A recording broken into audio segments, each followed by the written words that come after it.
জামাই নির্যাতনের মামলা তো স্যার আপনারা নেন না। আরে ভাই, আইনের বাইরে তো যাওয়ার ক্ষমতা আমাদের নাই। তাহলে আইন বদলান স্যার, বদলান আইন। কিসের লেগে আইন? মানুষের লেগেই তো আইন, আইনের লেগে মানুষ, যাতে মানুষের কল্যাণ হয় সেই আইনটা বানান, ওইটার দরকার আছে। কেসাল কোন সংসারে হয় না?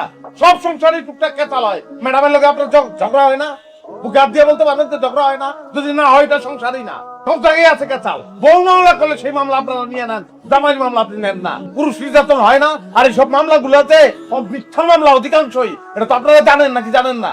তাহলে কি আপনি বলতে চাচ্ছেন যে সমাজে নারী নির্যাতন হয় না, সব মিথ্যা?